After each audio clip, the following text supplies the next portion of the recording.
gostaria de agradecer a presença da doutora Eliane Cabelo aqui no nosso estúdio, ela que vai poder passar informações importantes acerca desse assunto, que é o Covid em crianças. Eliane, o Covid acometeu pouco as crianças, muito mais adultos, muito mais os idosos. Mas parece que esse ano houve um crescimento de crianças acometidas por esta doença. Por que isso? Olha, a gente tem percebido mesmo em termos quantitativos, né? As crianças têm sido mais acometidas em 2021. Mas a gente não pode esquecer que o vírus não é o mesmo vírus do ano passado, né? É o coronavírus, mas a gente está vivendo agora uma epidemia da variante Delta do coronavírus. Que a variante é o quê? É aquela mutação que dá certo. O vírus dentro da célula ele se replica muito rapidamente, então acontece alguns errinhos e tem errinho que dá certo, é o caso da variante Delta. Então ela se transmite com maior facilidade, a gente realmente tem observado isso. Eu creio que essa seja uma das explicações. Por outro lado, não está tendo casos mais graves, não. Então não significa que ela seja mais transmissível e também não significa, ela é mais transmissível, quero dizer, mas não que ela dê quadros mais graves ou que ela tenha aumentado a mortalidade. Mas a gente não pode desprezar essa mortalidade. Foram mais de 2.000 crianças que faleceram de 0 a 19 anos desde o início da pandemia. Se a gente for ver, em termos quantitativos, comparando com meningite, pneumonia e influenza, isso é mais do que a morte por essas 3 doenças juntas no mesmo período. Ou seja, as doenças que a gente tem vacina matam muito menos, o que não é de se estranhar, do que a Covid, que a gente ainda não tem vacina nessa faixa etária. Esta informação que a senhora está passando eu realmente não tinha e não sabia que tinha matado aí 2.000 crianças. Um pouco mais. Pouco mais de 2.000 crianças desde o início da pandemia. Sim. Isso me preocupa.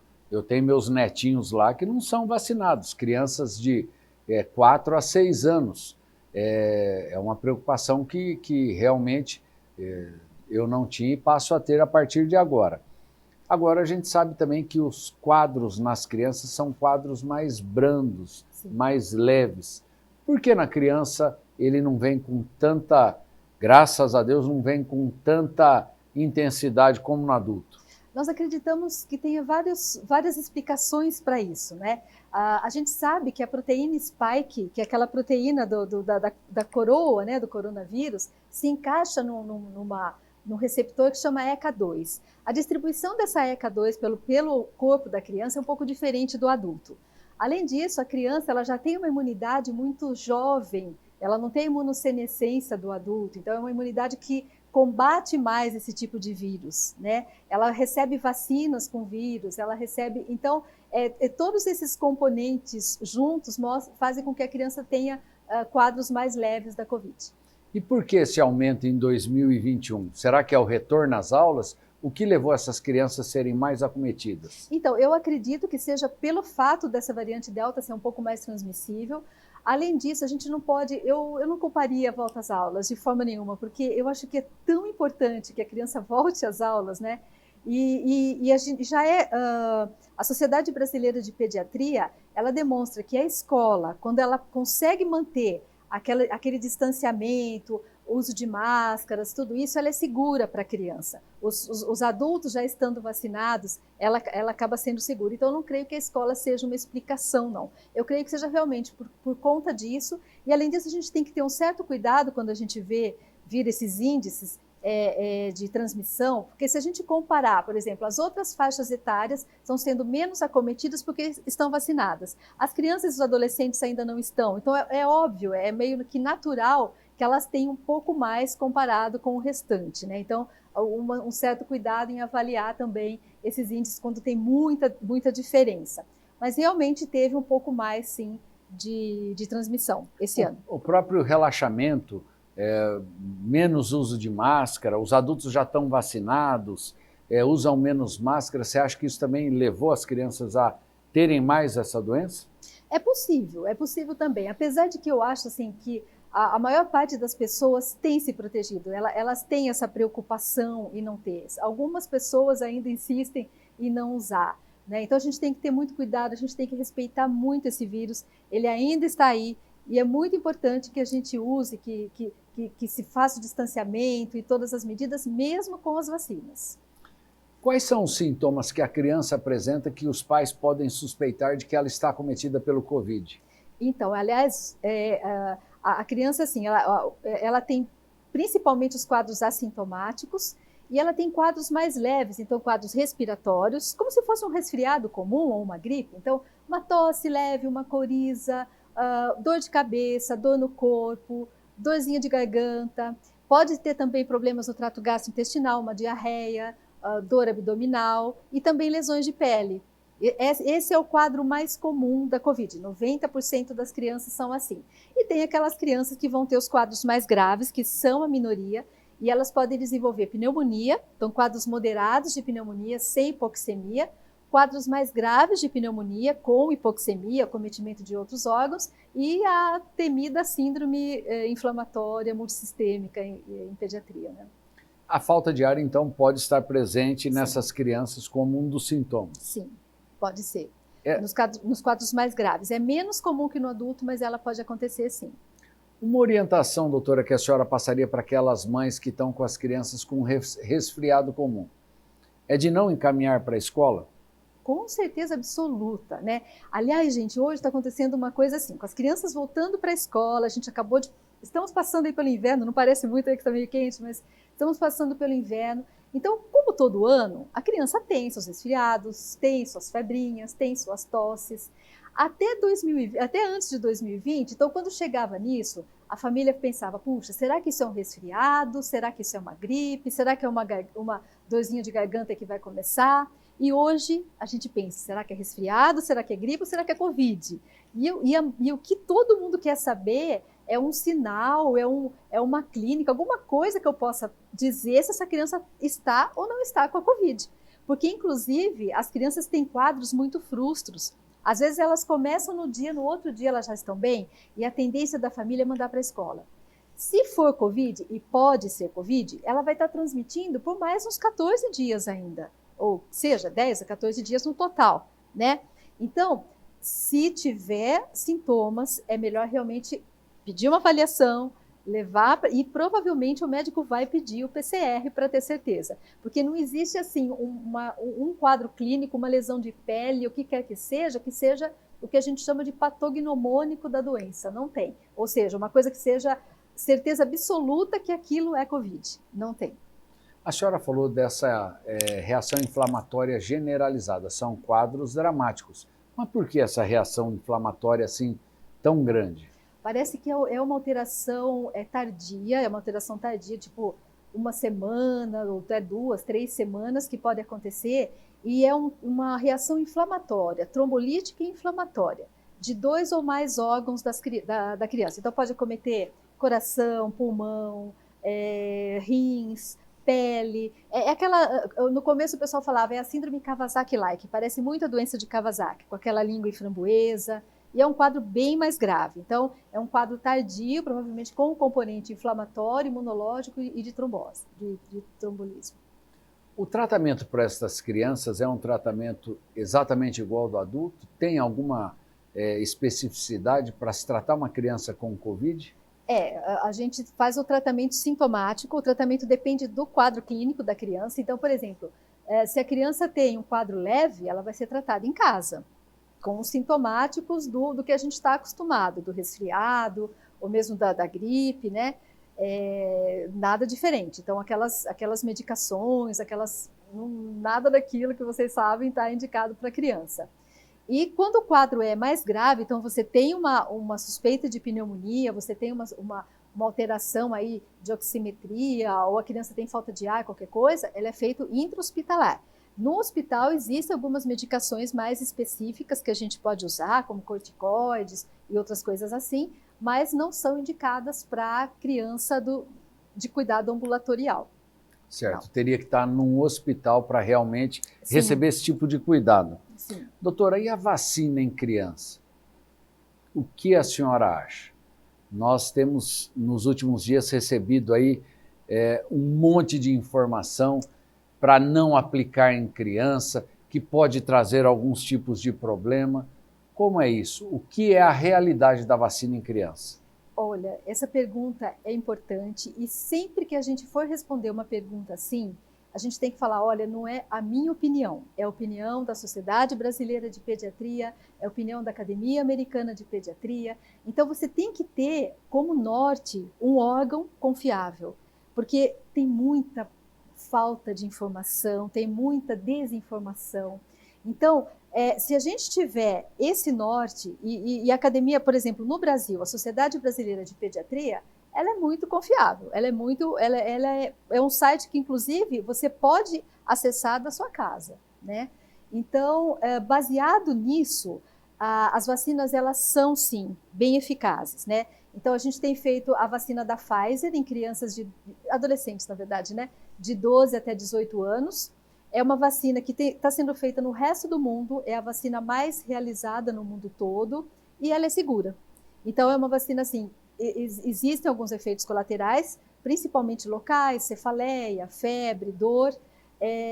Teve a reação miocardite, foi relatada em alguns casos, mas é uma miocardite também que tem o controle com medicações comuns, não foi necessária internação, nenhum caso fatal. Tanto que o resto do mundo que está fazendo, e essa é uma grande vantagem nossa, eles já estão na nossa frente quase 2 meses fazendo essas vacinas. Então, Estados Unidos, Europa, nenhum parou de fazer. Então, todos continuam fazendo. Então, nessa faixa etária que está sendo realizada a vacina da Pfizer, ela é segura para ser feita.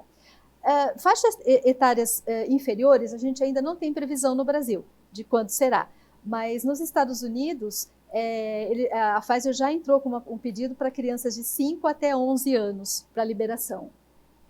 A senhora acredita que, liberando nos Estados Unidos, os pais devam levar os seus filhos para vacinar? Eu acho assim, liberando no Brasil, né? Porque tem todo um processo, né? Então, mesmo que seja liberado em outro país, para ser liberado no Brasil, a Anvisa, os órgãos que liberam, levam em consideração os trabalhos que são realizados, a farmacovigilância desses outros países. Então, não é assim uma coisa imediata. Foi liberado lá, já vai ser liberado aqui. Então, a gente tem um tempo aí de adaptação até começar. Eu acredito que nesse ano a gente não comece no Brasil ainda, para as crianças de 5 menores. a 12 anos? Eu acho que ainda não. Certo. Doutora, as crianças, elas se adaptam muito mais fácil que os adultos a novas situações. E a gente viu aí que, nestes quase 2 anos, as crianças começaram a ter essas aulas online e, de certa forma, aquelas que tinham mais condições de ter uma pessoa junto, acabaram se acostumando. Mas também não aguentavam mais, de saudade de voltar para a escola, de se relacionar com os amigos, de conversar. Só que as crianças ainda hoje usam direitinho o álcool gel, eu vejo lá meus netinhos indo de máscara, tudo certinho. Isso daí realmente fica como um ensinamento deles para os adultos e que realmente tem que prosseguir por mais um bom tempo? Com certeza. Eu acho que a gente tem que tirar lições de tudo na vida, né? E as crianças ensinam muito a gente. Às vezes os pais mesmo falam, nossa, ela aprendeu a usar máscara direitinho, ou ele usa o álcool gel, ele não reclama, enfim, se adaptou também, né? Então a gente consegue realmente aprender com eles. Mas nós vemos assim, né, que existem crianças de vários tipos, adolescentes de vários tipos. Alguns realmente ficaram com muita saudade da escola, outros nem tanto. Teve alguns que agora eles estão com problemas para voltar para a escola, porque ficaram muito tempo dentro de casa, né, sem se relacionar. Isso é um aprendizado também, né? Especialmente em algumas fases da vida em que as coisas são mais difíceis, como na adolescência, aquela coisa do grupo, de ser aceito. Às vezes online é mais fácil, pessoalmente, aquela relação direta, eles têm tido até uma certa dificuldade. Então, a gente vê os dois lados. Mas eu não tenho dúvida que o isolamento é muito pior, não é? Então, mesmo que tenha uma certa dificuldade em se readaptar à escola, tem que insistir. Eu acho que é muito mais importante, porque as perdas da criança ficar dentro de casa, perdendo aula, em algumas famílias que realmente não têm condições de fornecer uma internet que possa acompanhar a escola, né? Então, tem que voltar dessa forma. Nós vimos também muito no começo, doutora, acidentes com álcool gel. Aquelas criancinhas que pisavam e tacavam o álcool gel nos olhos. Eu recebia várias crianças no consultório com essas queimaduras por álcool gel nos olhos.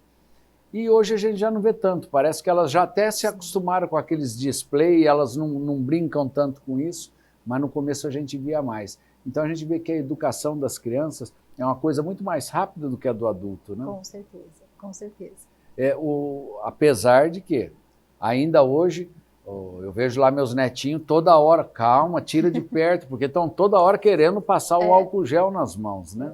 E em casa, inclusive, não precisa nem deixar muito álcool gel, não. Eu acho que água e sabão é melhor, né? Porque você tem menos risco realmente de ter um acidente ou de ter uma intoxicação através da pele, que também não é bom ficar exagerando, não. Apesar do álcool gel ser mais seguro do que o álcool comum, né? Mas é melhor a água e sabão mesmo quando você está em casa. Mas por falar em crianças, acho que uma coisa interessante da gente comentar com relação às máscaras. Então tem gente que acha até bonitinho, né? Bebês pequenininhos de máscara. A gente tome cuidado, porque a recomendação de uso de máscara para crianças até os a partir dos 2 anos de idade. Até os 2 anos, as vias aéreas elas são muito estreitas e eles podem engasgar, pode ter sufocamento com as máscaras, né? De 2 a 5 anos, elas podem usar, mas com um certo uma supervisão. E a partir dos 6 anos, tranquilo, usar a máscara, ir para a escola e ficar o tempo necessário. Lembrando que ela tem que ser trocada quando fica úmida ou quando cai no chão. Sim, eu vejo lá, os meus netinhos usam direitinho, e quando sai para fora, agora está podendo ir em shopping e tudo mais, eles usam a máscara direitinho. Então, sempre com a mãozinha com álcool gel. Se puder, fica o dia inteiro passando o álcool gel, que a gente tem que limitar. Mas eles realmente fazem direitinho isso daí. Aí. Alguns outros cuidados são importantes, doutora, com as crianças? Em termos, você fala... Além do álcool gel, além do uso da máscara? Sim, eu acho que é importante explicar para elas o que está acontecendo. Isso desde o início da pandemia a gente fala. O motivo de tudo, elas têm que entender para poder replicar, né? Acho que tudo que a gente explica, tudo que a gente fala, eles entendem de uma forma melhor, porque eles vão levar isso no decorrer da vida. A gente não sabe ainda quanto tempo nós vamos ficar com esse problema. Então, quanto mais as crianças tiverem participantes, melhor é, né? Então, eu acredito que a educação seja uma das coisas mais importantes. É um momento difícil pelo qual nós estamos passando. Graças a Deus diminuiu muito o número de Covid no nosso país, no nosso estado, na nossa região e na nossa cidade. Eu não tinha essa noção que a senhora me passou de 2.000, um pouco mais de 2.000 mortos, adolescentes e crianças. Até assusta, a gente fica um pouco mais preocupado, mas realmente nós aprendemos a conviver com isso. Hoje eu acho que ninguém mais sai de casa sem uma máscara, sem um álcool gel no carro, está todo mundo usando bastante, mas a preocupação com as crianças sempre é maior. Eu sei que os quadros em crianças são quadros menos dramáticos, menos agressivos, mas a gente não quer de jeito nenhum ter um familiar da gente, um filho pequeno, um neto, um sobrinho com esta doença. Por isso, esses cuidados devem se manter. Com certeza, especialmente com as crianças que são do grupo de risco, porque a gente não pode esquecer. Então, crianças menores de 1 ano, crianças cardiopatas, crianças pneumopatas ou que tenham alguma síndrome, uma imunodeficiência, problema reumático. Então, todos esses são grupos de risco. A obesidade, então, obesidade acima do que a gente chama de Z-score mais 3, são crianças que podem desenvolver, não que elas peguem mais fácil, elas pegam como as outras, mas elas podem desenvolver os quadros graves que necessitam de internação. Isso que a senhora falou é importantíssimo. Então, aquelas crianças que têm um grupo de risco dentro da categoria delas maior, um cuidado redobrado, né? Os pais devem ficar muito mais atentos a isso. Isso daí realmente é uma informação importantíssima e que eu mesmo não havia pensado nisso.